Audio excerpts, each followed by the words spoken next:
Welcome to the Quarantine Files, and now your host, Nick Seth Smith. Today my guest is Bob Helbing of Air-Tro Air Conditioning. Welcome, Bob.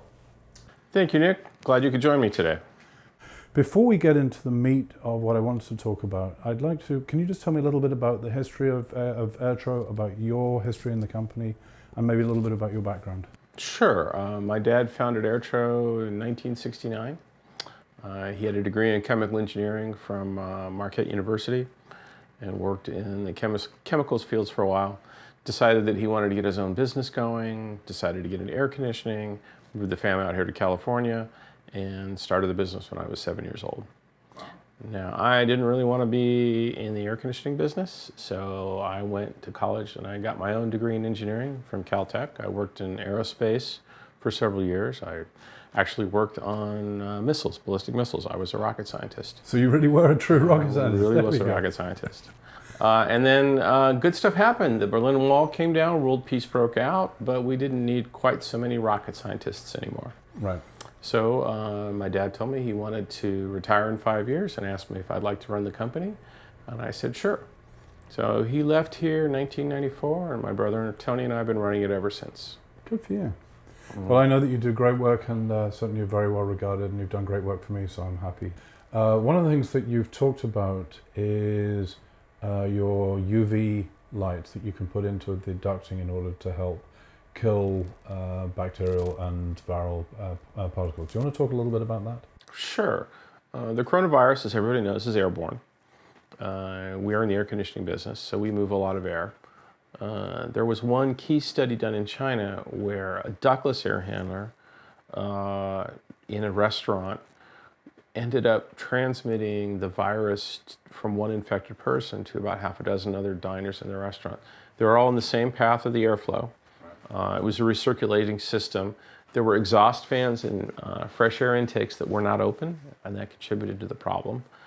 And there's, as far as I know, no instance where a ducted system has served as a transmitter of the disease. Right. Ducts typically are 20, 40, 60 feet long. The virus doesn't seem to travel more than a dozen or 2 dozen feet. But if you were to install ultraviolet lamps and circulate air in your home, you could pick up the viral particles. The UV light does significantly degrade the virus, I think by like 5 orders of magnitude. So it really does do a number on the coronavirus. And then you could run the fan on your system, even if you're not running heat or air conditioning, circulate the air, expose that volume of air to the ultraviolet light, and knock those viruses out of the airstream.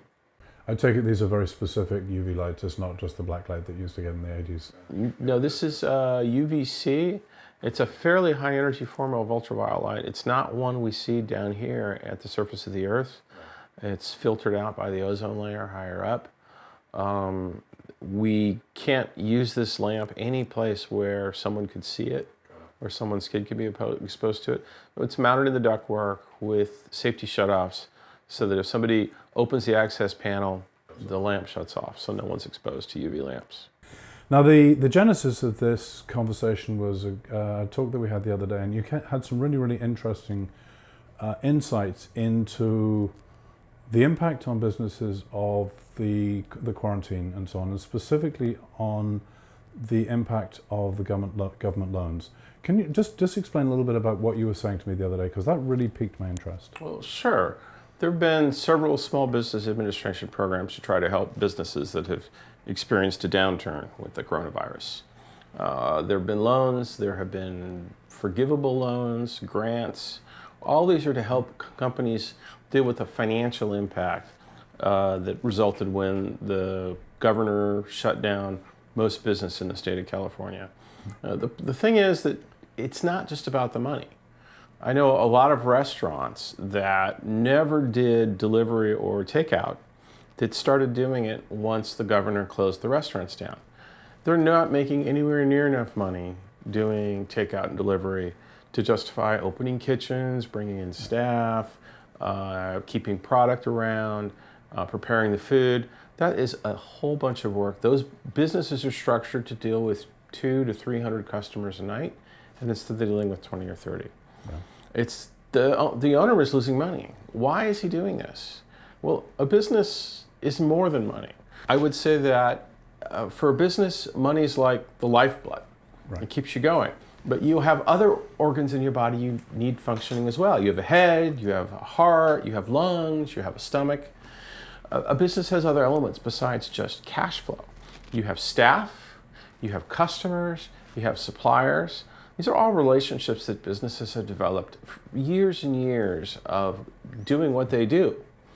You can give a business a pile of money and say, close for 3 months, and this money will make you whole. So that when you reopen, you can just pick up like nothing happened. But those relationships erode. Yeah. Customers find other places where they can get whatever service that you were providing to them.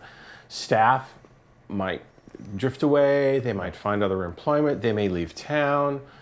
And then suppliers are relying on the cash flow that you develop for them. That's true. And when suddenly they no longer have that income stream coming in, they may either go out of business or reduce operations. All of these relationships that you have developed to make your business a success will wither. Right. Now, hopefully they don't die off, but that's a very real possibility. So I think these restaurants were doing the takeout business, not because it was profitable, but that was a way for them to stay in touch with everybody else that was involved in making their business a success. No, I agree, and I think that's a really good point. In fact, some restaurants in our town, and I'm sure others, even opened their own little mini farmers market just to be able to, move produce that they already had. In some cases, they continued doing it just to, again, I'm sure, as you said, just to keep the business flowing. Mm-hmm. So now, how has this affected your business? I mean, you were a business that was allowed to stay open, but I'm sure there's some changes that you had to go through. The first month was hard. Right. People were afraid. Yeah, right. For that first month, nobody was feeling optimistic. Nobody wanted to see strangers in their homes. People who had plans to get things done were putting them off. Yeah. We noticed here at Air-Tro that business came back strongly right after the first warm day. Really? Yes. Part of it might have been that people were now staying at home. Got it. So they're more aware of any challenges with their air conditioning. Exactly. They would, the hottest part of the day is the middle part of the day. Yep. Well, a lot of these people would go to their day jobs where there'd be air conditioning, and then they would come home and they'd turn the air conditioning on and cool it off, and they'd be good. Yep. Now they were home all day, running it all day. Right. It was putting more stress and strain on the equipment, and they needed more service, more maintenance. Yeah. Our commercial accounts, many of them closed down temporarily, hopefully. Some of them who had plans to do retrofit or renovations said, now's a good time. Got it.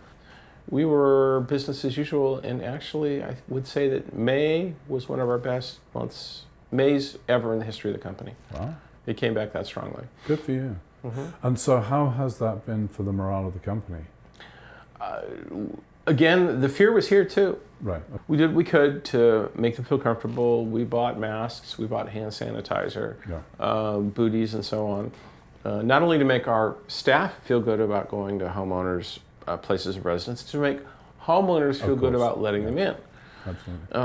One of the things we did when we had some downtime is we contacted the local food bank. And I wanted to give my guys a chance to get minimum number of hours in every week.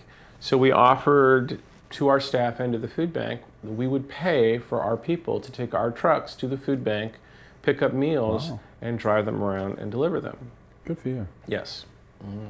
And we did that for about a month. Then the weather got hot, and well, we had paying customers to take care of.